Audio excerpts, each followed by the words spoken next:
All right, everybody, let's do this. This is, oh boy, mixed emotions Monday is what I would call this. 3, 2, 1. Yo, what's going on, Arkansas Razorback fans? It's not all bad. At least we still have coffee.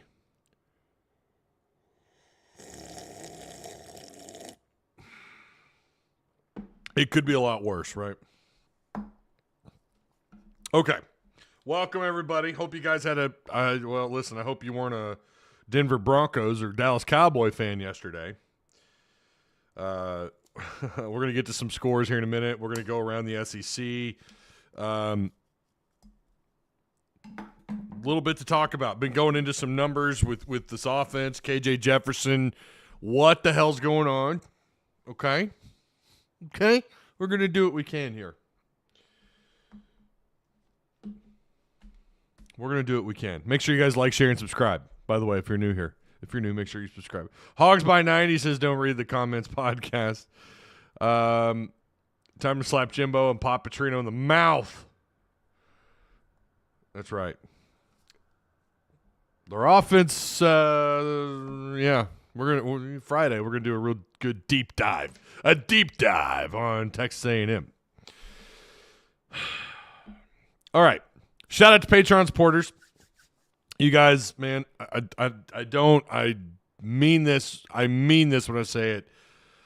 You guys are truly rock stars. I appreciate you. We've come a long ways. I going back and looking at the list of players, the OGs, how we started off from like 1 to 3 Patreon supporters for a couple of months, and then we just kept climbing. We kept climbing to the tippity top, baby. We just kept going up there, and we almost touched 60 members. I know people with a larger following than I do that do not have that kind of those kind of numbers on Patreon. So, and I just talked to somebody this morning who has just a few more Patreon subscribers, and he speaks to the entire landscape of college football, and he makes great content too. Makes really good content for the entire landscape of college football. So we're doing good on the numbers, but would still need to grow. Got to grow. I want to grow this thing, man. This is Razorback Nation. Razorback Nation has got to represent. If you want to join, there's Patreon. There's the link for you in the chat. CB Stott says, yo, makes it live. Want to be the nail in Jimbo's cough. I don't know if you meant to say Jumbo. Has he gained weight? Or did you mean to say Jimbo? I'm sure you meant to say Jimbo. We all make our mistakes. Ty looking like prime time right now. Well, I got to put the shades down first. I didn't get the shades because I look anything like prime time. That was just coincidence. You guys know I like this style of shades. These are my style. Ty should make your poll question today. What mind-numbingly ridiculous play or penalty will invariably happen against the Aggies? Well, see, it's only a yes/no option. And the Saturday poll during the live was, do you feel better about Arkansas about the remainder of the season? And it was like 69% of you felt better about the direction of where Arkansas football is headed this year. That's a good thing to see, because I agree. There were some positives. Now, I don't know. Jake Beckett took to Twitter and said, if you're someone who says something about the silver lining or whatever, blah, blah, blah. He wasn't entirely wrong in that post. If you guys haven't seen it, go look it up on X or Twitter, whatever. I agree to an extent. There's no excusing what happened on Saturday. There's no excusing what happened against BYU. There's no excuse for how you handle things against Kent State, even though you got the dub. I agree wholeheartedly. However, there were positives to take away from that game that you hope that you can build on. I was kind of surprised Jake Beckett went the opposite route to just simply call out people who I guess he's referring to as or who he believes are to be sunshine pumpers, right? And we got a few. We've got one who happens to be a mod in our Discord. God love him, though. Listen, man, there's nothing wrong. That's what makes, that's what makes up a fan base. You have the ledge jumpers. You could argue that the ledge jumpers are typically a little bit reactional or really reactional. And then you have the people on the opposite side of the spectrum that are just like, no, Arkansas's offensive line was B+. You have those, and that's fine. That's all fan bases, and it's good to have both sides. They do, believe it or not, bring something to the table. You may not agree with it. 5 false starts, says Mike and them. It was, yeah. Again, we'll talk about that more. They should have flagged his behind. Who? Who are you talking about? Wait. Who are you talking about? Bumbles, who's a Tuss Talk with Ty YouTube member. Look at that. That's cool. I be sunshine pumping. There's nothing wrong with that. The sunshine pumpers, they're the people you want at the tailgate. You know, you're sitting there, you crack open your Coors Light, Silver Bullet, you know, or whatever the hell you're drinking. Maybe a Corona, whatever. And you've got someone who's like, you know what? No, we're just gonna go 10-2. Now we're gonna go 10-2. You may not fully agree with it, but you're happy that those people exist, even if sometimes they get on your nerves on social media. Okay, shout out to the sponsors. Direct Service Overhead, the Garage Door Company. They operate out of Central Arkansas and in Northwest Arkansas. They got hundreds of 5-star reviews, better than best results. I'm still loving my door. I'm still loving it. Travis Ford did an excellent job. So make sure if you need work done on your garage door, you give them a holla. He's in chat right now, as a matter of fact, I believe. Affordable outcomes. They offer free estimates, quality parts. 501-244-3667 is the number to get a hold of Direct Service Overhead, the Garage Door Company. And, of course, the Odd Soul Craft Bar Pizzeria on Emma Street here in Springdale. Fantastic pies. Great stuff. I only ever eat their pizzas there, but I've heard like their entire menu. Really, really, really good. Good stuff on tap. Great environment. Great environment. I don't know why I'm getting notifications from AI. Okay, whatever. Good stuff on tap. And, yeah, the Odd Soul Craft Bar and Pizzeria on Emma Street in Springdale. All those links for both those sponsors are down below in the description box, or the More tab, if you will. A little reactionary. Kopesky jumps over every negative play. Yeah, we got a few of those for sure. You do. And I get it. It can get on your nerves. And then there's the other side of the aisle of people who, as soon as there's one bad play, it's over. The year's done with. You know, I mean, you gotta take them. Don't take them too seriously, right? Make sure you guys are sharing the content. Share. Jeremy McCollum. Ty, I hope Sam doesn't lose the locker room. I think we could still have a good season. I hope that a lot of these tweets that I'm seeing from players are photoshopped. It's hard to tell anymore. There was a screenshot. Who was it? Who was the player? Was it Greer? Antonio Greer that had taken down a tweet. It said tweet deleted or whatever. Someone shared that in our Discord. I really hope that's not the case. You're going to always have guys that are a little flustered that they're not getting more playing time. That's going to be a thing. There's just not much you could do about it. Like, you can't play everybody. One of the names that keeps popping up, and I had this conversation actually with Arky56 Pops, who's probably on his way to work right now, but he said, you know, you think about it, he committed, and nothing against Isaiah Centenia at all, but he did commit to 2 different schools in high school and then ultimately decided to stay home. He's not getting playing time, and he was asking me, Ty, do you think we should be concerned about him possibly if he doesn't see the field more? What are the odds that he hits the portal? And I don't know that you could base any kid's high school recruiting what happened during their recruiting process. I don't know if you can look at the season and go, well, see, he committed to 2 different schools. He's likely to hit the portal. I don't know that you could do that or not. I don't know if that's fair to do to Isaiah Centenia.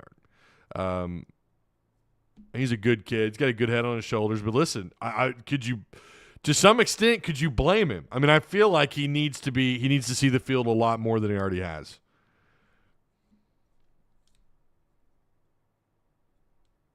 He needs to see the field a lot more.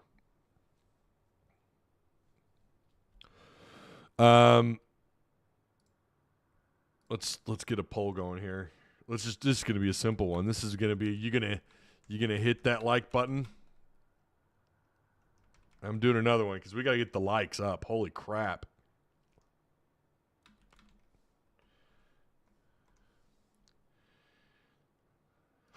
There we go. When you put those polls out, that kind of helps generate some more likes.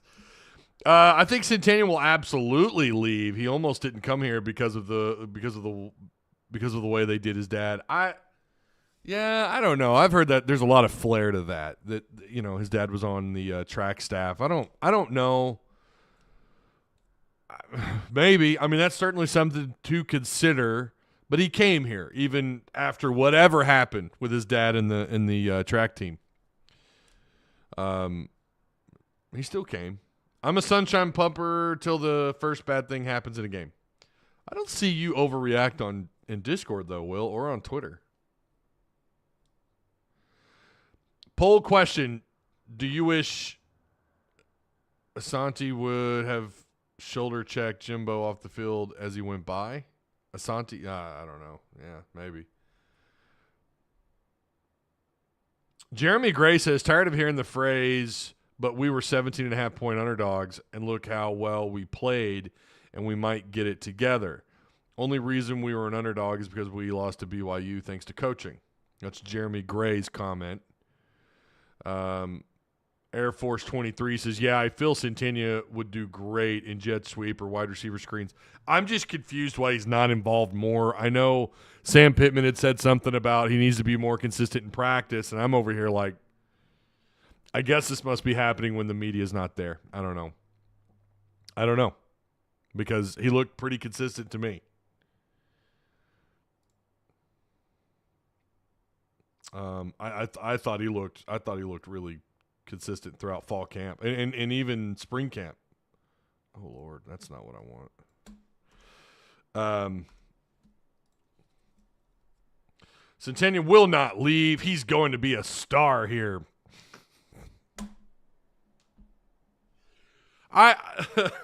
Speaking of sunshine, right on cue. No. Listen. This is his home, right? Obviously he has ties to the University of Arkansas. I wouldn't say never. I don't know that I would go that far. I don't know that I'd go that far because there have been players that have hit the portal that really shocked me. There have been players that have hit the portal that have shocked me. Absolutely. What's up, Jumpmaster Scott? There's Discord Pumper number one right on cue. It would not have been that large of a spread. Oh, you're talking about the BYU. Yeah, I think Billy certainly. Yeah, Mike Woods does come to mind. You're right, Will. That's actually the first name. Yeah, I did not see that coming. Mike Woods is certainly one. I agree. He just might be bad practice player. Matt Jones was like that. Again, what I saw is the opposite. He's a fantastic practice player. But we only get 3 to 4 periods, which is typically about 25, 30 minutes of practice. Yeah, Jordan Dominic. Yeah, Trevon. Yeah, you're not wrong. Let's look at some NFL scores here really fast because I know a few of you like the NFL. The Niners win 30-12 over the New York Football Giants. The Browns, I told people, Deshaun Watson, this could be old form Deshaun Watson. He's not doing too terrible. 27-3 over the Titans. The Titans aren't very good. Treylon Burks didn't do jack shit in that game. I think he had like a catch or maybe two. The Lions continue to kind of impress a little bit. 20-6 over the Falcons. Falcons fall to 2-1. Lions now 2-1. The Packers over the Saints. Boy, all that shit talking. And the Saints find a way to lose. I had lost track of this game. I thought the Saints were going to blow the Packers out. And no. It's now both the Saints and the Packers are now 2-1. Packers 18-17. Dolphins and Broncos. Oh, my God. It's like somebody put Madden on rookie. would have guessed that the Dolphins, who are now, by the way, 3-0, undefeated. I know the Broncos are bad, but oh my God. 50 points. 70-20. Unbelievable. Yeah, and of course, every fantasy football game I played this weekend, I'm pretty sure had somebody on Miami's offense who got a bunch of points. The Chargers over the bad Vikings. Boy, the Vikings are not off to a good start. They're gonna fall to 0-3. Chargers now 1-2, so they pick up their first victory of the year at Minnesota. By the way, 28-24. Unfortunately, Hunter Henry didn't have a good week. I was hoping we'd get 3 consecutive games with a touchdown out of Hunter. I think he caught 2 or 3 balls. It was not a good week. I started him in one of my leagues. 15-10 over the Jets. The Jets defense is legit. The Bills defense certainly looked pretty good against the Commanders, who are now 2-1. The Bills won that game 37-3. Texans all over the Jaguars. My God, I'm done with Trevor Lawrence. I'm done. I'm gonna bench him. I've got him starting in 2 of my leagues because I decided to draft a quarterback really late. And by the time he was available, it was either him or Stroud or whatever. But yeah, Texans 37-17. The Colts off to not bad. They went on the road to Baltimore and they got a win 22-19. Seahawks beat the Panthers, the lowly Panthers, who are now 0-3, 37-27. The Chiefs beat the shit out of the Bears 41-10. The Cardinals over the Cowboys. What happened? I didn't see this coming. I really thought the Cowboys were going to start off 3-0 and their fans were going to be as annoying as ever. 28-16 is the final in that one. It was in Arizona, but still. Steelers over the Raiders, 23-18. We have 2 games tonight. I don't like that. Give me one Monday night game. But ESPN's going to have both of these, or ABC and ESPN. Rams and Bengals. Bengals are 0-2. I think they're better. They're certainly better than their record indicates, but I don't know. I don't know what's going on with Cincinnati. 0-2 on the year. And they've already lost at home. The Rams are 1-1. They've won one on the road and they've lost one at home. Of course, the Rams lost to the Niners. That might actually be. I think that's going to be a pretty good game. Cincinnati is actually favored. Last I checked, I think it was a very slim margin. And then the Eagles and the Bucks, both undefeated. That'll be a good game too. So you got a couple of games tonight that are going to be good. Rams start at 7:15. The Eagles and the Bucks start at 6:15. Very surprising weekend. Colorado got absolutely curb stomped by Oregon. I'm still very surprised by that. Still very surprised by that. Please don't hate on my Cowboys. Like I get teams that are good, that are cocky, like Chiefs fans. They deserve it. I mean, they earned that right. I would argue Rams fans. They did just win a Super Bowl. They've made, well, I mean, not just won a Super Bowl, but they've been to 2 Super Bowls in the last several years. Like or in the last few years, they kind of have earned that right. I think Rams fans. Just saying. Maybe I'm biased there. Of course I am. But Chiefs fans certainly deserve it. Cowboys, I don't understand it. Their fans are beyond cocky, and it's like, what have you done? I do kind of get that you need to earn it to a degree. I do.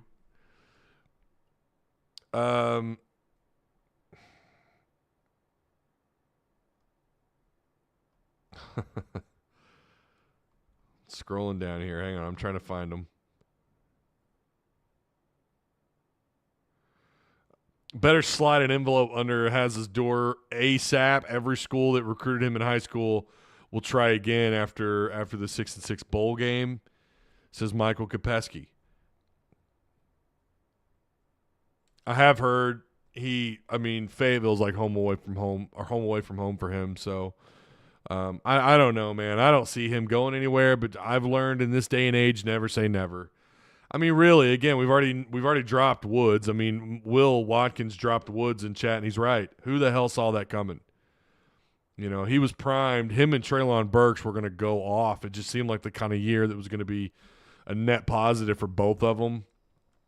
And he chose to go to Oklahoma, where they're just flushed with talent at wide receiver, and he goes anyways. and has, an okay year, but nothing great. I don't know that it did him many favors.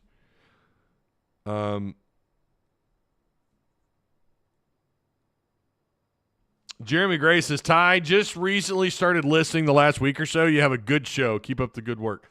Man, I appreciate that. Also, thank you for calling it a show. Thank you. This is a show. Thank you so much. I do appreciate the kind words. I've got an LSU fan coming at me because he felt like in my last live in the post game I wasn't giving Arkansas credit, and he was upset that I called LSU not elite. I stand by that. I don't think LSU's elite. I mean, say what you want, good or bad, about Arkansas. The narrative right now is that they're probably going to be lucky to make a bowl game, and yet they went down to Baton Rouge and probably should have won that game. That doesn't look or smell. It just smells like corn dogs to me down there. I'm not smelling elite. I'm smelling corn dogs. I'm not smelling elite. Now, they could turn their year around. I think their defense is mightily suspect. It's not like a horrible defense, but since he lost most of their defense to free agency. KJ will never be the GOAT, period, says William Watkins. Boy, you're going to catch some attention with a comment like that.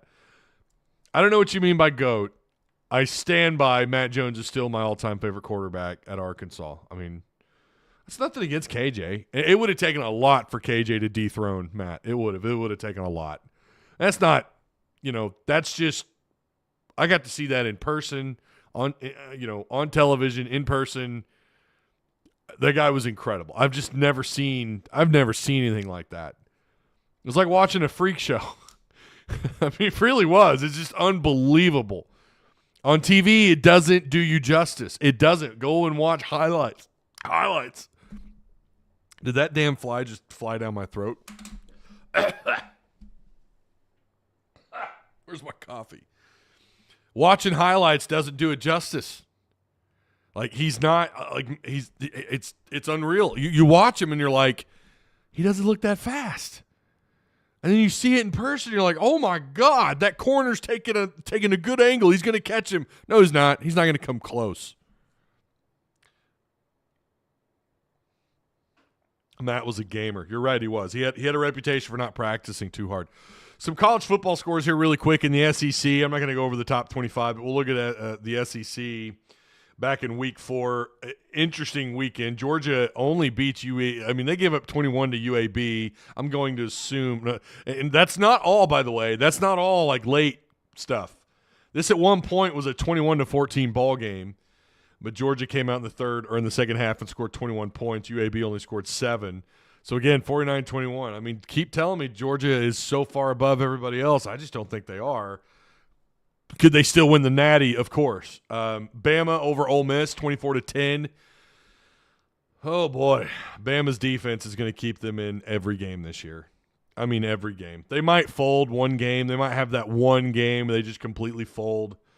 But for the most part, I think their defense it's good enough for a 10-2 kind of year for them, maybe even 11-1. Tennessee over UTSA, 45-14. Florida over Charlotte at home, of course, 22-7.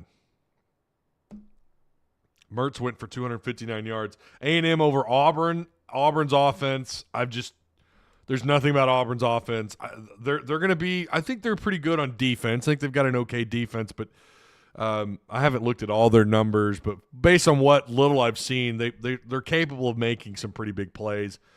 They're going to fall to 3-1, 0-1 in SEC play. Again, A&M with the win, 27-10. Kentucky over Vanderbilt, 45-28.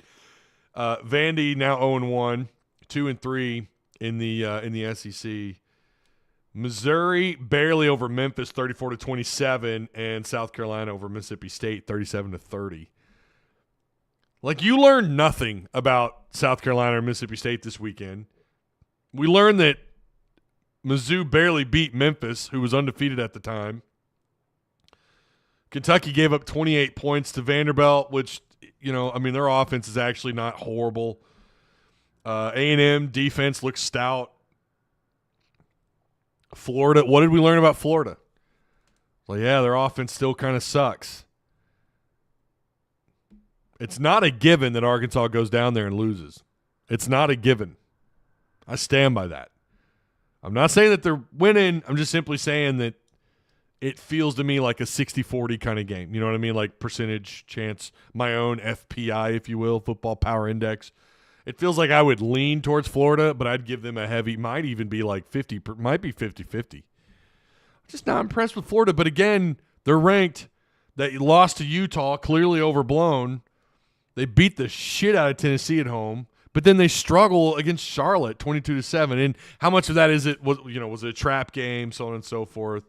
Tennessee looked pretty good over UTSA. UTSA is not off to a good start at all. 1-3. They're winless on the road. Winless on the road. I never say never. Anyone else like me? You never say never? I do. In college football, you never say never, my friend. Right now, you going to hit the like button, yes or no? 89% of you say yes. Thank you.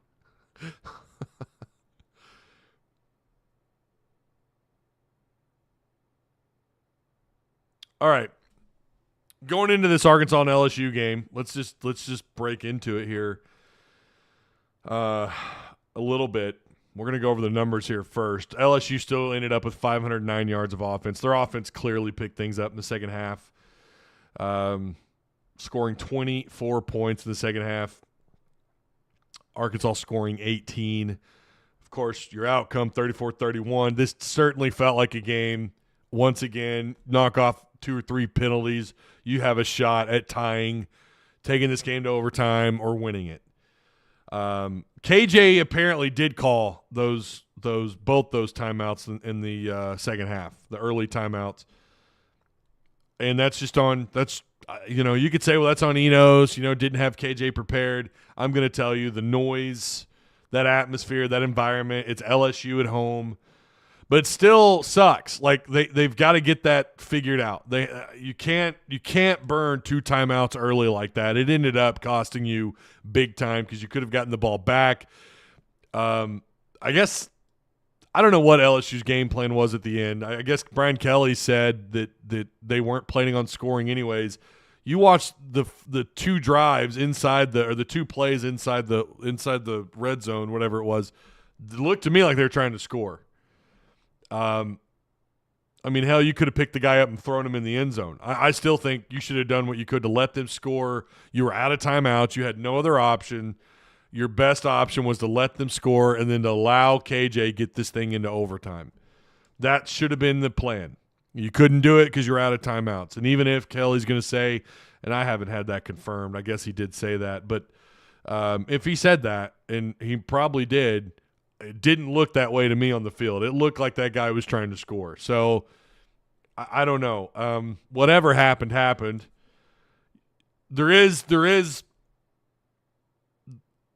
There are positives from this game. You did cover the spread. Okay, great. You covered the spread. I didn't think they would. I thought LSU was going to pile it on. I do like their offense a lot. I just have so many questions about their defense. And their offense is also a little bit inconsistent. Like, they're not a 4-quarter, we're gonna beat the hell out of you every quarter kind of offense. They're very spurt ability, which is still a good problem to have, right? They outgained Arkansas in like every stat. 320 yards passing to Arkansas's 289, 509 total yards of offense, 189 yards rushing to Arkansas's 137. The one stat they didn't outgain you is one of the most important stats: 5 penalties for 51 yards. You beat them in total penalties and in penalty yards, 11 for 69. You had more turnovers. You did have more time of possession. I mean, they had a drive. They had one drive that went, what was it? It was, I'm going to find it here. The drive that ended in a field goal. 15 plays. 15 plays, 53 yards. 53 yards in 8 minutes. They had a play earlier in the game, I guess, that was 6 minutes. oh my gosh, 6 minutes that had to settle for a field goal. So you had 12 plays, 75 yards, almost 7 minutes off the clock. You had to settle for a field goal, and you did it again in the second quarter. This is the second quarter where you had 15 plays, 53 yards, 8 minutes, 16 seconds. Like LSU's defense, guys, it's not that good. I'm glad they got 31 points. I'm glad they broke the 400-plus point barrier. They had 426 yards. Obviously had some bullshit flags, and I would argue the vast majority of the flags were warranted. They let LSU be 60% on third down, 6 of 10. You were 8 of 13, the Hogs were. Arkansas was also 1 for 1 on fourth down thanks to the fake field goal, which I thought was awesome. Good for Coach Fountain. I think mostly, I'm trying to remember everything, but I think mostly that was a pretty good game for the special teams. Max Fletcher's one and only punt went for 53 yards, and he got it back behind the 20. That's awesome. Could have sworn he punted more than once, but that's what ESPN says. In the SEC, Georgia, of course, 4-0, Kentucky 4-0, Florida's 3-1, South Carolina 2-0, or 2-2, excuse me. Missouri's 4-0, but they haven't played in conference play yet. Tennessee's 3-1, 0-1 in conference. Vanderbilt's 2-3, 0-1 in conference. That's in the East. In the West, LSU is top dog, 2-0 in the conference so far, 3-1 overall. Bama's 1-0 with a 3-1 overall record. A&M's 1-0 with a 3-1 overall record. Auburn, Ole Miss, and Arkansas are 0-1 in the SEC. Mississippi State is 0-2. I do think Missouri, they beat Kansas State, but you watch them play, they're gonna hit a wall. They could end up being pretty good. This could be an 8-win type of year for them, but the East is kind of all over the place too, outside of Georgia. I don't know if I'm buying Kentucky's 4-0. I'm not buying Florida 3-1. Like I'm not buying that. I'm not buying any stock there yet. Like if you were buying stock in anybody right now, I guess it would. I don't know who has the most upside in the SEC. Like who really is the team outside of Georgia, who everyone, of course, is going to, well, they're going to be favored. You look at their schedule, it's a joke. But in terms of, like, any more teams getting into the playoffs, are you buying Kentucky stock at 4-0? Florida at home, tough, but still overall their offense is much to be desired on the offensive side of the ball for them. Kentucky, if only they had an offensive line. I don't know. Maybe you should buy Mizzou stock. 4-0's at this point in the year. You're 4-0. That's not half bad. I mean, what are the odds that they lose, in this wonky division of the SEC East? But again, it's not like the West is any better. I mean, LSU's 2-0, and I've been sitting here telling you I'm not buying their stock. I still think they're going to hit a wall. They could surprise me, but I wonder how much of that's because the SEC's just – I think it's taken a full step back. I think it's taken a full step back, especially in the West this year. So far. Just based on what we've seen so far.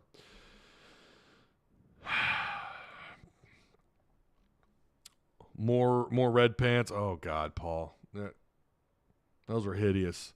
Those are the ugliest. Dude, you look like Temple or an arena football team out there with those big, thick red stripes. Yeah, I agree, Will. They are 4-0. That's why they're 4-0 because of their schedule. I agree 110%. KJ so far on the year, it's not a horrendous year in terms of what he's doing, what he's accomplishing on the field. He's still throwing north of 70% completion ratio, 918 yards. He does, however, have 3 picks to 9 touchdowns. So he's just +6 in that category, but he's got a rating of 163.7. He's got a 65-yarder under his belt, but he's been sacked 11 times. And of those 11, the offensive line has not helped this guy out. PFF says the offensive line is responsible for 8 of his 11 sacks. Kutas has given up 9 pass rushes. Or he's faced 10 pass rushes, 9 hurries. Quarterback has not been sacked under his, that they're giving him fault for. Remember, there's a difference. They're giving someone fault or they're giving KJ fault. When you hang on to the ball too long, which he's done this year a little bit, they don't give fault to the lineman, or so I've been told. So he has 0 sacks, but he has 9 hurries on the year. That's the most of anyone on the offensive line. Chamblee, who has less total snaps, if I looked at this correctly, he has 169 snaps, Chamblee does, the vast majority of which being at left tackle. He's given up 7 hurries, 3 sacks. His pass blocking grade, talking about Chamblee, is 39.4. The highest graded player, according to PFF, on the line of scrimmage, or pass blocking wise, talking about pass blocking, is Brady Latham. Brady Latham, numbers wise, is killing it. 1 hurry and 1 hit given up all year. No sacks. He grades out at 80.8. I'm going to tell you, that's not easy to do so far based on who they've played. That's not easy to do. BYU is salty up front, and we know LSU has talent, and yet Latham continues to shine here. 80.8. His run blocking score is also one of the higher of the offensive line. He's right behind Josh Braun, who's got a 73.5 run block grade. Brady Latham has a 73.2. Braun also has a 76.8, but he's given up 5 hurries on the year so far. Now, keep in mind, some of these, you guys know, I don't believe PFF is the Bible. I think there's certainly some of the there's still, like, I have questions. I would love to bring on a PFF representative and talk to them about how they come up with some of these numbers. But, yeah, someone asked me about Wiggins. He's played a little bit this year. They're giving him, it looks like 8 snaps so far. Amari Wiggins, who's the backup center, has played this year. Devin Manuel, we're seeing more and more of him. He's got 108 snaps under his belt. He's not grading out very well. 68.5 pass block grade. He's given up 2 sacks, and he's given up 2 sacks. So far, again, the offensive line responsible for 8 of those. They're responsible for 25 hurries. They also only hold the offensive line so far responsible for 5 of his hits. We know the reason for that is KJ can move out of the pocket, and at that point, I guess that's how that works. They don't they don't discredit the offensive line for that. Once you move out of the pocket, I guess it's all on you at that point. We know KJ has had to move out of the pocket pretty quick. And again, I don't – the overall grade of this offensive line is not very good. Outside of Brady Latham, it's actually been kind of a shit show. I mean, it really has. Bo Limmer's done pretty well. I mean, he's only responsible for a sack, 1 hurry and 1 sack. No quarterback hits. But still not grading out super high. His pass block is 69.1. His run block 73.3. I just kind of assumed Bo Limmer would be a little bit higher than where he's at. Tykees Crawford is also giving up a sack this year as well. They have Crawford at guard, but we know he's played some tackle this year.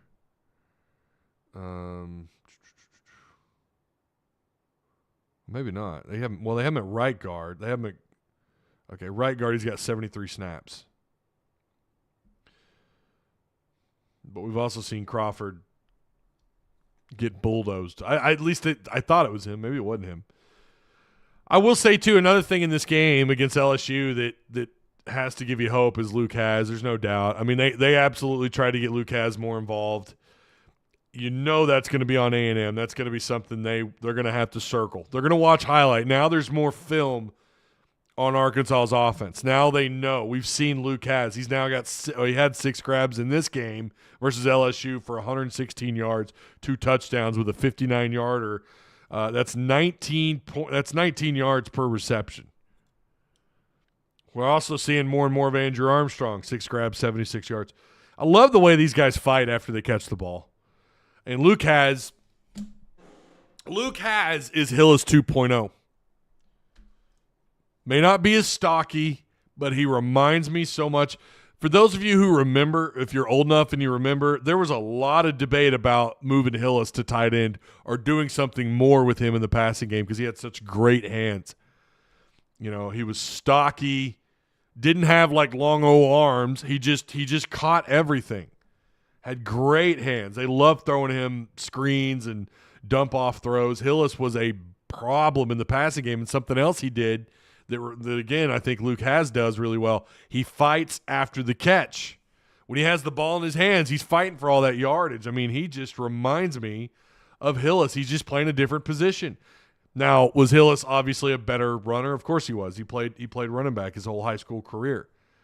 And he was a prototypical SEC of the time, prototypical SEC fullback who could just catch everything. But Luke reminds me in some ways, in a lot of ways, watching him play of Peyton Hillis. I think he's like Hillis 2.0. It's like Luke Hillis. Really excited about that guy, man. Whoever you want to compare him to, whatever. He's been fun to watch so far. He's been a bright spot, as has Andrew Armstrong. It was good to see Rashard DeBinion. We talked about his 15 carries for 78 yards. We didn't mention his 3 grabs for 35 yards. So that's over 11 yards per reception. Tyrone Broden got a touchdown, a beautiful throw and catch in the back of the end zone. He had 3 grabs, 31 yards also. Well, Tesla had 3 for 31. So A&M's obviously going to have their hands full with a couple of these guys, but there's more film, there's more exposure. But LSU and Arkansas, there's just too many. There's too many excuses. They got to get this figured out. They have to get whatever the hell is going on with the offensive line. To me, they're not always synced up. They don't always look like they're on the same page.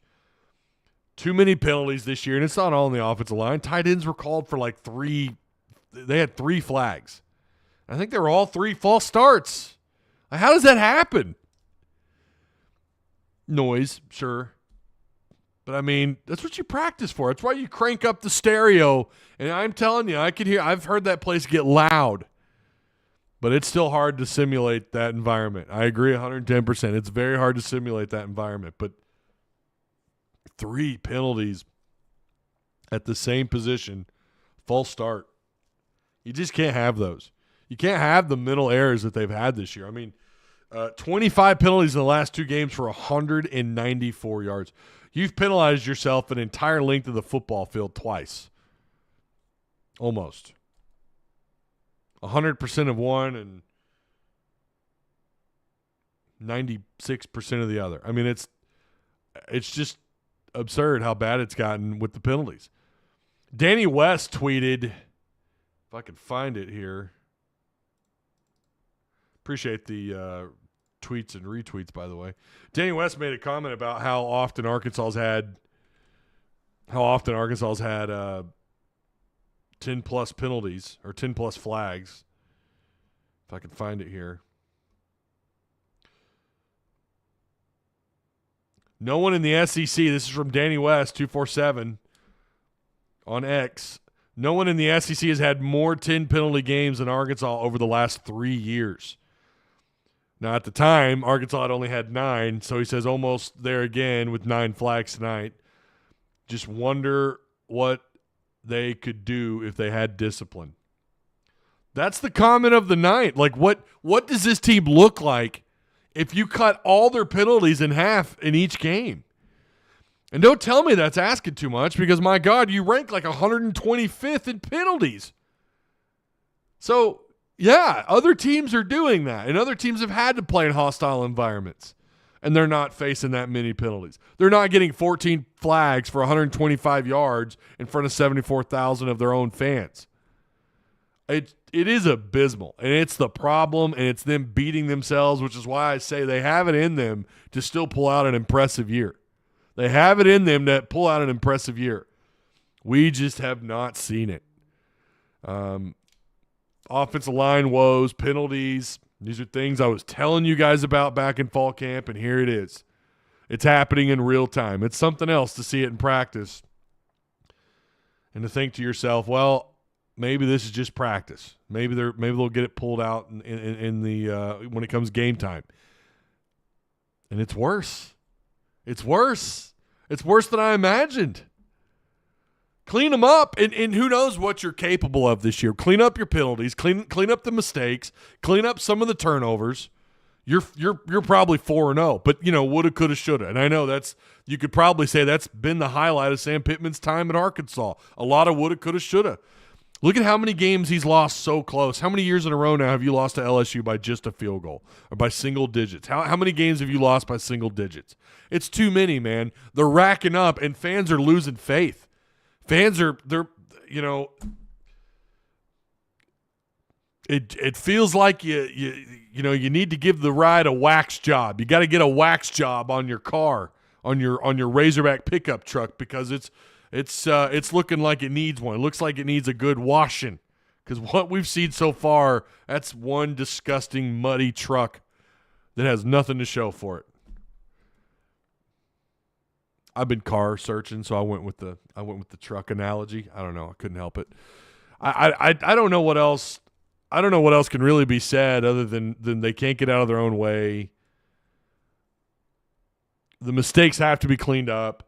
The penalties are just embarrassing at this point. Should not be this bad. Season 4, year 4 under Sam Pittman, a former offensive line coach, and we're still seeing these issues on the offensive line. And to be fair, not all the penalties are happening on the offensive line, but it's just a lack of discipline. It's a lack of discipline, especially on the offensive side of the ball. They got to get it cleaned up. Coach Kennedy, I agree. I agree with what everyone's saying. There needs to be some accountability here. I'm not calling for anybody to get fired, that's got to suck, man. I mean, I've been there. I don't advocate. I try not to advocate, but I do believe Sam needs to be more directly involved with the offensive line. I mean, there's just that to me seems like the most obvious statement anybody can make at this point. Something has got to get fixed, man. And right now it's the flags. You're finally getting rhythm in the run game. You're getting a little bit of rhythm. The pass blocking, I don't know. I think there's a lot of work there to be done, but they have the talent, man. They do. They've got the talent. And it starts with guys like Brady Latham and Bo Limmer. I didn't realize how off of a year Kutas was having, looking at some of his PFF numbers. I'm not talking grades, just the actual analytics, the actual stats. They've got to get this figured out. Otherwise, you're not going bowling. You're not going bowling. In fact, you're going to be lucky to win 5 if you don't get these things corrected. I'm not completely – listen, they went on the road against a really good offense, and right now, according to SECstats.com, LSU is the – pull this up here.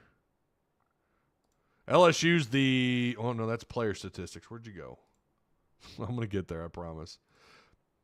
Number 1 total offense in the league. Okay, they're averaging almost 43 points a game. You did a pretty good job of minimizing their points, right? They didn't blow up. I was thinking they were going to score 45 plus. They didn't. They've scored or they have 2,100 total yards. They're averaging 530 yards a game. You did a pretty good job here. Arkansas on offense is 12th in the league. You know who's dead last? The bottom 2, actually. Total offense, Alabama 14th, Auburn at 13th. Mississippi State's ahead of you at 11th. So you're at 12th. LSU, Georgia, Vandy, Ole Miss, and Tennessee are your top 5. Tennessee A&M. Oh, my God. Texas A&M is at 6th. Missouri's at 7th. Missouri, who I've seen play, their offense is shit. And you're pretty far behind them in the league. So they got their work cut out for them. I mean, fix the mental errors. Get whatever you need fixed up front of the offensive line. I don't know if that means putting Wiggins in. I thought we were going to see Wiggins. Clearly, they don't believe Braun is an issue. They're going to keep Braun there. They're going to keep with Latham and Bo Limmer in the interior. Man, I don't know. At this point, it's almost like, can Wiggins play left tackle? Or can Devin Manuel, can he continue to get reps and maybe he gets better as he goes? I think the offensive line is better when Manuel's playing. Absolutely. I do agree with that. And I think maybe that's the fix they need, right? They just got to get him some more snaps. Kutas he's got to get his shit together. Again, I didn't realize just how bad he was at right tackle right now, and it's not good. He's given up 9 hurries. Again, no sacks, but 9 hurries. That's the most That's even more than Chamblee. Now, to be fair, he's had quite a few more snaps than Chamblee. Chamblee is having a really bad year, guys. I mean, it's bad. Chamblee is grading out bad. His numbers, the analytics are just not great. 7 hurries with 3 sacks. Something else I wanted to touch on here really quick. KJ Jefferson on the year so far, and it's worth noting. I've got like 4 PFF tabs opened up here. On the year, this is what he's doing in the what you call passing depth. Okay, QB Spotlight, Stephen Hamner could speak better to this. So you have, I'm going to try and, I don't want to share my screen because I don't know how PFF feel, because, you got to pay for a subscription.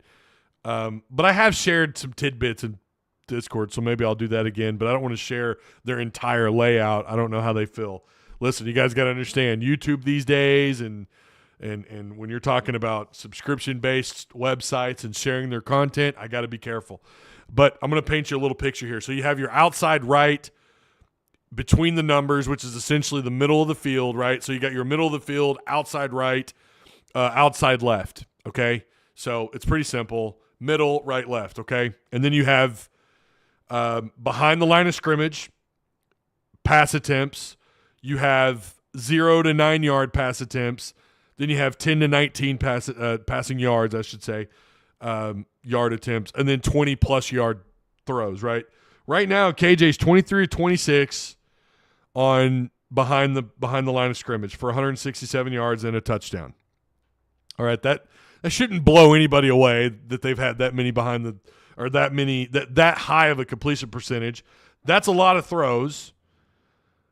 Most of their throws this year, and this is according to PFF, have come from behind the line. They're behind the line of scrimmage throws, if I'm looking at this correctly. Again, 23 of 26 in the middle. Okay, that's in the middle. That's between the numbers for 167 yards and a touchdown. And then behind the line of scrimmage, outside right, he's 1 for 1 for 3 yards. But where they're attacking and doing a really good job is over the middle. He's 10 of 13 on plays, on pass attempts that are 1 to 9 yards. He's 10 of 13 for 84 yards there. And then 11 to 19 yards. He's 16 of 19 for 2 touchdowns. He does have a pick. And they're claiming that if that were an NFL rating, that would be 124.3. And then outside right, but again, under 19 yards, 10 to 19 yards, he's 2 of 4, so he's 50% there for 38 yards. And then he's 5 of 10 on throws deep over the middle. He's 5 of 10. He's 50%. Now, he has 2 picks. One of those was the throwaway pick, I'm pretty sure, against LSU when they were trying to make something happen with no time left. But he's 5 of 10. He's 50% for 142 yards with a touchdown with 2 picks. And then outside right, he's 4 of 6 for 139. So it's very clear, middle between 0 to 20-plus yards and to the right, this dude is killing it. KJ's having some success. Now, he has done pretty well to the left as well, but the majority of their throws are over the middle and to the right. Shouldn't shock you too much if you know a little bit about KJ and how they like to move the pocket. This was also something we saw under Kendall Briles. To the left, it's 4 of 5 for pass attempts between 1 and 9 yards for 28 yards in a touch. He's got a touchdown over there. 2 of 3 between 11 and 19 yards for 21 yards and a touchdown. But then he's 2 of 6 on outside left throws, but he does have a touchdown with 52 yards. So clearly over the middle and to the right. He's thrown 0 interceptions to the right.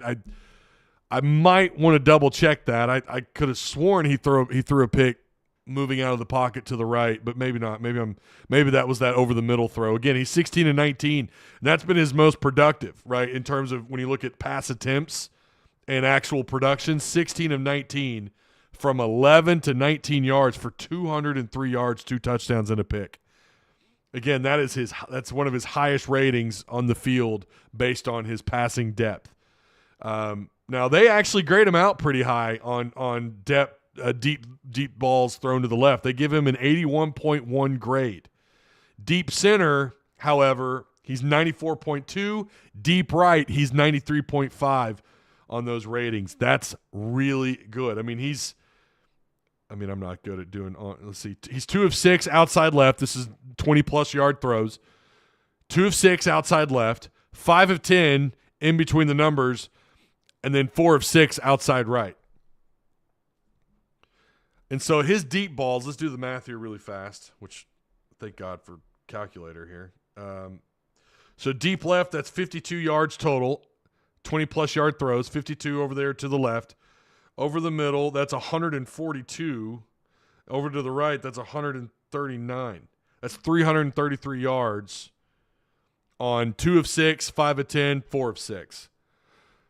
He's continuing to do what we talked about 2 years ago, which was he's got some accuracy with these deep ball throws. And he's doing better. I would argue KJ's doing better on short to intermediate throws. I've never bought into the narrative that he was bad at that. I just think that Kendall Briles, the way the offense was designed, it was mostly, I mean, it's just coming out of the RPO. It was just different. I thought he did okay. I mean, I wouldn't say he stood out on short to intermediate throws, but this year he is certainly standing out on short to intermediate throws, and he's targeting the middle and to the right really well, which, again, knowing KJ like we do, knowing the caliber quarterback he is, he favors rolling out to the right. That shouldn't shock anybody. But that's clearly – and you kind of wonder if A&M – they're probably looking at the exact same thing along with film, and they're going to try and that's where they're going to try and stop you, right? They're going to bring pressure from the left. They're going to try and force you to they're going to force the tackles to do their jobs, which I don't think they really have, and they're going to pressure KJ, and they're going to try and take away those deep throws. But yeah, so a lot of interesting stuff here. I do subscribe to PFF. I don't understand all their analytics. I do challenge some of their numbers, but I will say this kind of lines up with what we've seen, based on his throws and him favoring moving the pocket out to the right. I want to see more of that. We saw some success with that last year. We saw some success with that so far this year. I want to see more of it.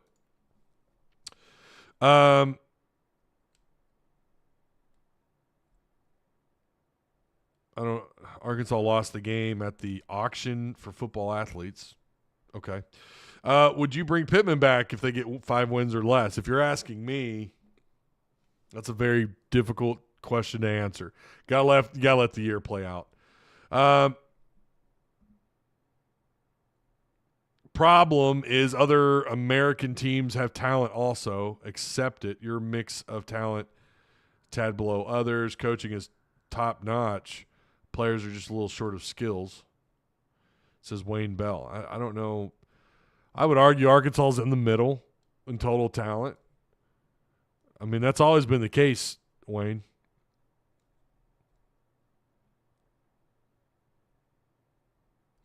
Bumbles bounces Pittman's back next year regardless. I would disagree. I don't agree with that at all. No, if you go 3-9 based off what you underachieved last year, let's say you go 3-9, maybe even 4-8, I don't think he's back, man. I don't know how you bring him back.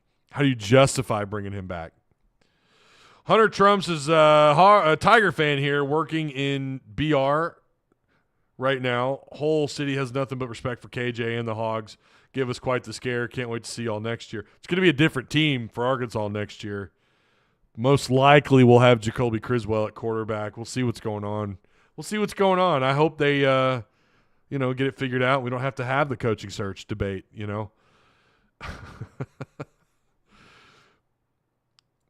Air Force says last year was just the body rusting. This year's the frame starting to rust. Whoa. You must work on cars.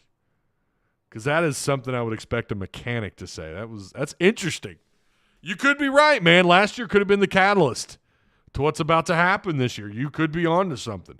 I tend to believe they're going to fix it. I tend to believe they're going to figure it out.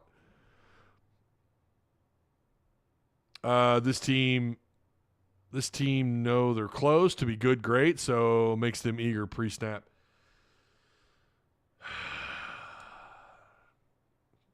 Got to clean up the middle mistakes, man. I mean, whatever the reasoning, I would argue it was the environment, but you got to clean it up. It's really bad. It's really bad. I mean, it can't be the same thing every week. It cannot be. When you're talking about mental mistakes, and that is a sign of coaching, I don't care who you are. If those things aren't being addressed and fixed in practice, it shows on the field. Stephen Goner says, let me ask other fans this, though. Would you rather be knocking on the door and so close or Chad Morris? Make no mistake, this is better, and I think we can build on this. This is Stephen. Eventually, you have to get away from the Chad Morris stuff, though, right? Like, eventually we do. Eventually, we have to look back on this and go, okay, that was 4 years ago. You're right. It is better than the alternative. It's better than what could have been or what was, for sure. But you've now built a foundation, and I think that was always what Hunter wanted out of Sam. If he could do anything else like what he did in 2021, then that's icing on the cake. I said 2021 bought him 5 years. Now, I still stand by that, but if you start sinking down to 4-3 wins, again, I don't know that any coach in the SEC survives that. I don't know that any coach in the SEC survives that. And we know Chad did in year 2. Of course, there were fewer wins there, but and he had such a horrible year 1, whereas Sam had the opposite, right? The product on the field was way better. You know, it got you in the right step in the right direction. Then 2021 was nothing short of just incredible. It bought him 5 years. But that's based on you to me, it's like I think it is a numbers game at this point. I think it's 5+ wins, he keeps his job. 5 wins because they could spin it like a politician. They could say what they want. They could do what they want at that point. They can just say, look, we were so close, darn it, and then we got guys banged up. No Rocket Sanders. Dwight McLaughlin had a turf toe. Just name off, Dubinion was playing with a sore, banged-up back, whatever. At 5 wins, they can spin it. At 4, it gets harder to spin. I don't think it's bowl win or nothing. I don't think that's the case for Sam. Should it be? That's a different conversation. But, Stephen, I hear you, and that is oftentimes the argument on the other side of the aisle, which is, we could still be stuck with Chad Morris. But you wouldn't have because they fired him. They would not have, you rolled the dice when you hired Sam to begin with. That was a dice roll of a hire for sure. Who would have thought you would have what they had, year 1 and year 2? Even though year 1 you only won 3 games, SEC games, the product on the field was so much better and you could see it. And then 2021 came about. But now you're regressing. You're going in the opposite direction. And I just don't know that I see Hunter, again, 4 wins, I think is probably the cutoff point. I think the threshold for him to keep his job is 5. The threshold to lose it might be 4. But we have to get away from, Chad Morris. Bro, you can't use that excuse forever. You can't do that. You're 4 years later. Okay? The veneer is starting to, it's wearing off. The all G shucks, G Willikers stuff just doesn't win over when you're not winning the games you should win and when you see these same mistakes repeat week after week. When you struggle against Kent State, then lose at home to BYU, then you lose similar situation on the road to LSU in terms of just the mistakes and beating yourself. Fans get tired of it. They want to win. They want to do better. To strive to just make a bowl game, I think it's okay for fans to ask to do better because we have seen that before. We have seen Arkansas. They fired Houston Nutt. And his standard, when they fired him, you were winning. You won 18 games his last 2 years. And they fired him. Petrino, again, did it back-to-back years, 10 wins. Bielema, I really think that came down to recruiting, and it just fell apart. But Bielema had one really solid year, and it just kind of fell apart. But you're year 4, man. You're year 4. The Chad Morris excuse is it doesn't hold up. Same time, I tend to think they will turn around because the roster is too talented. I think there's talent enough there to get to 7-8 wins. I do. I think it's there. It's just I think it's a lack of discipline. Just too many mental errors.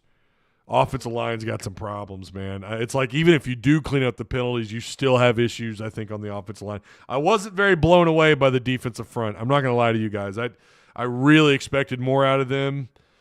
and they didn't deliver. So, little concern there, but I still think they'll be okay. But want to see them get back on. I want to see them get back on track. If you fire Pittman after a potentially bad year, then you're paying another coach who doesn't work for you. In the words of Chuck Barrett, I don't know what his contract looks like. I don't know what it looks like if you did walk away. I thought he had some kind of total wins clause in his contract or something. I don't know, but you cannot tie yourself to someone who's trending downwards. You can't tie yourself to him, or you have a Mike Anderson situation. You can't do that. Arkansas should have stepped away from Mike sooner. It's a different sport, apples and oranges, so on and so forth. But you cannot tie yourself to a coach who's trending in the wrong direction. Taiwan. So I hear you, but they're going to have to figure it out one way or another, man. And it may come down if you don't get to, again, I think that threshold's 5.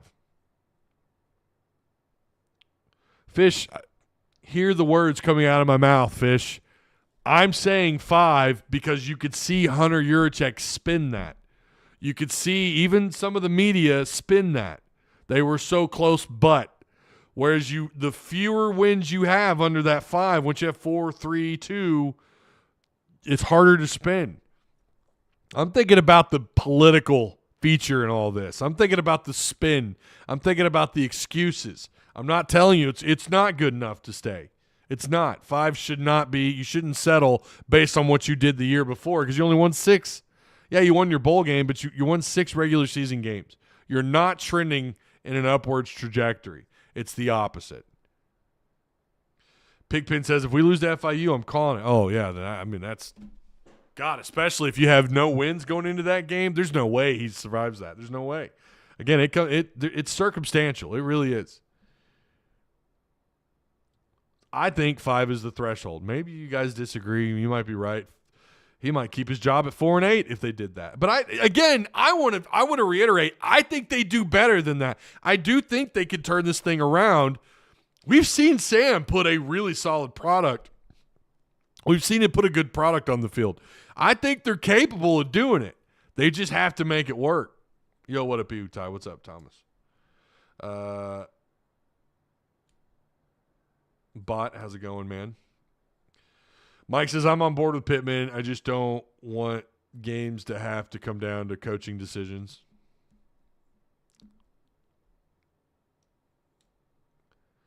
I'm late, but what are you predicting? I mean, do they win 5 or 6 of the remaining games, or do you think they fall apart? I don't want to predict that. I don't want to – and like I said to someone this morning – I don't want to get in this scenario where every week I'm just like, well, now I think they do this or I think they do that, in terms of win total.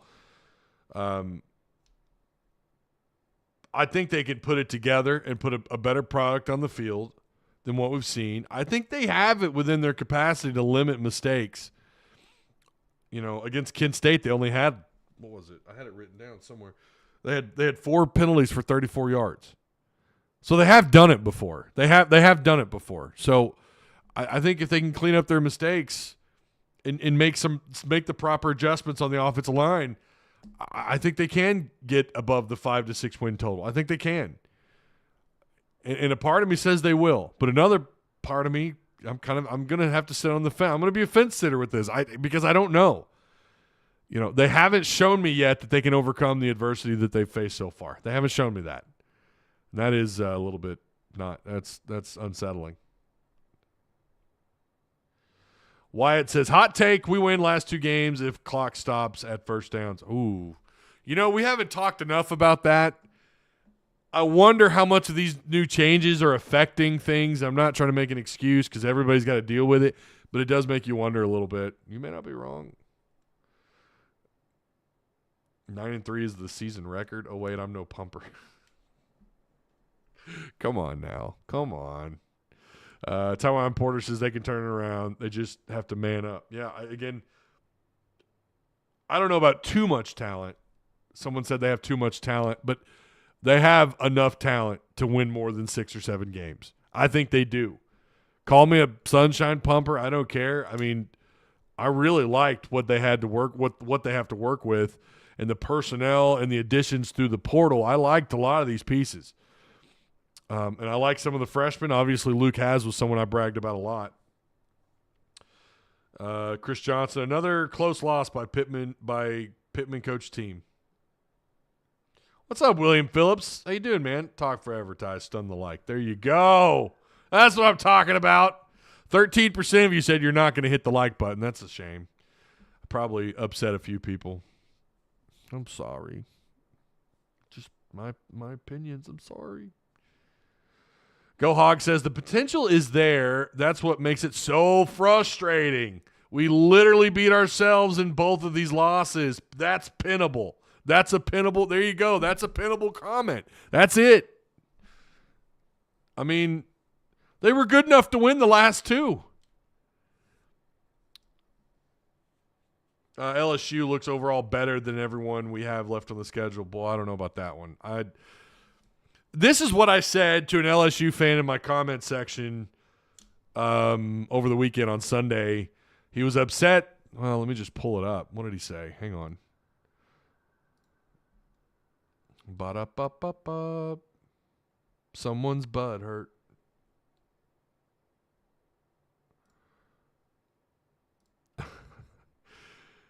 So this is Danny Thomas. He's an LSU fan, 3968.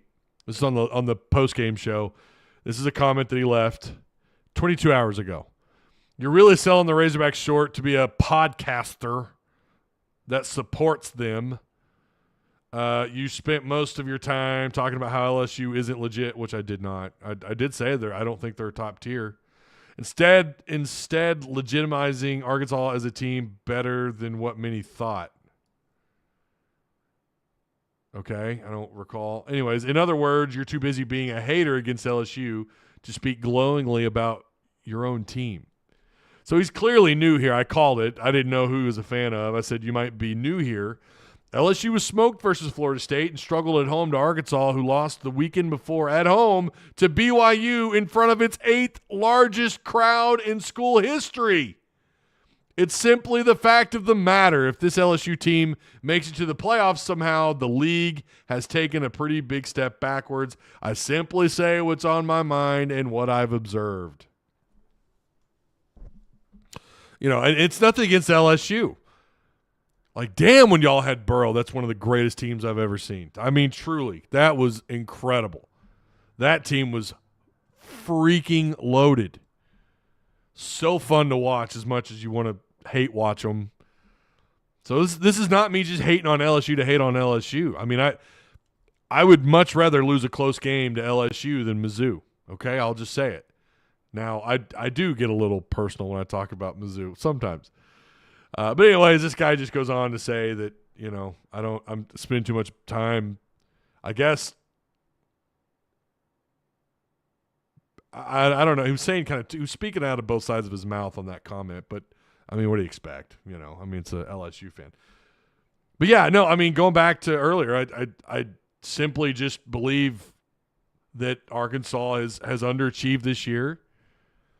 I think that's clear. I think it's pretty obvious. They got some work cut out for them, but it's not impossible. It's not impossible to fix what we've seen. Hunter Trump, say what you want if it makes you feel any better. Are you talking to me? Doesn't make me feel any other type of way. I mean, that's just who I am. My friends know me. I've been this way as long as I've been alive, I'm pretty sure. Like, I just am what I am. Woo Pig Sue Whoop says, can't scream Chad Morris when we went 9-4. I mean, right? Right?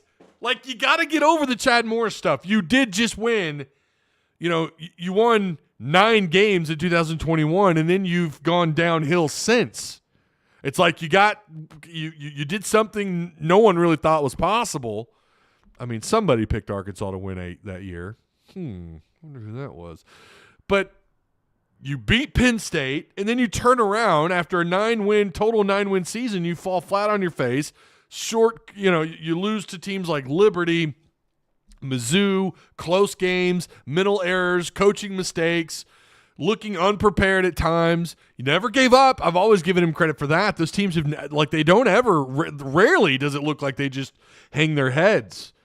You know, rarely does it look like this team gives up. They want to fight through the whistle all the way to those clocks until the clock reads 0. I give them credit for that, and that's why they've not been blown out. They don't give up. I give them full credit for that. But you can't sit here and talk about Chad Morris when you won 3 conference games year one. Granted, you played a couple more than you typically do in 2020 when you played a nothing but SEC schedule. But what would Chad Morris have done in that situation? How many wins would Chad have? He wouldn't have a damn one. You had a turnaround year one from Chad, and it's understandable a couple years later to still go back and go, well, you know, Chad, blah, blah, blah. You're year 4, man. The excuses are gone. They're out the window. They're done. You can't do that anymore. You can't use Chad as an excuse. Like, are we just going to do that forever? Are we going to do that forever and ever? Like, I felt like we did that with John L. for like 6 years. Well, John L. Okay, but Brett Bielema had a couple of decent seasons since then. How long are we going to do this? It's just ridiculous. Fairweather fans make me sick. All right, that's going to do it. I'm going to go try and buy a damn car today. I hope you guys enjoy the rest of your week. Listen, we can agree to disagree. Even if you're an LSU fan, we can agree to disagree, okay? You know, you just sit there, be happy, eat your corn dogs, and we're going to try and fix what's going on in Fayetteville. We're going to try and fix this. I think Sam – I do like Sam. I don't want anyone to think that I don't. You know, I've shook his hand once, had a brief conversation with him one time, but I don't know him personally. I think he's a good guy. I would love to sit out on the lake, fish with the dude, and drink some beers. Absolutely would love that. I hope he turns it around. I am a Sam fan. I am. I like the guy. I want to see him be more successful. I want to see them trend back up. And I certainly believe of the last 3 coaches you've had, of any of them, Sam is the most likely to do it. Brett, I don't think could have ever turned this thing around. We all know Chad couldn't. John L., even though he was an interim, I mean, no chance. Sam is the guy of that bunch I think can turn it around. I like his staff. I like the direction where they're going on defense. The offense looked pretty good to me. I know LSU's defense is a little sus, but their offense did look pretty good. That looked like a team, you minus some mental errors, that team wins games. That version of that offense is going to win you some games, but you got to cut down on – the offensive line's got to play a little bit better, a lot better, let's be real, and got to cut down those mistakes. That's why this is fixable. I want to see Sam get more involved with the offense. I'm trying like hell to go to the practice today and go watch the offensive line, see what they're doing over there, if I can make it. I don't know if I'm going to make it. Say a prayer for your boy, okay? Or show him some support, huh? He's about to have a big old fat car payment. I'm just kidding. But for real, though, if you want to join the Patreon, man, I'd really appreciate it. Link is provided for you down below, or it's right there in chat. Yeah. Shout out to the sponsors, Direct Service Overhead, the Garage Door Company, and the Odd Soul Craft Bar and Pizzeria. At the end of the day, we all want what's best for Arkansas, and let's hope that Sam can get it turned around. I may or may not be live on Wednesday. Again, I think I'm going to try because I want to hear what Sam has to say in preparation for A&M, so I'm kind of curious what he has to say. So I plan on being at that Zoom, and I'm going to download it, and then we're going to do what we did a couple of Wednesdays ago where we kind of just analyzed what he had to say. That was a lot of fun. Again, I promise Patreon supporters there's content coming. I've just been really preoccupied lately. So, yeah. All right. That's it. I'll see you guys either Wednesday or Friday. If I don't see you till Friday, have a good rest of your week.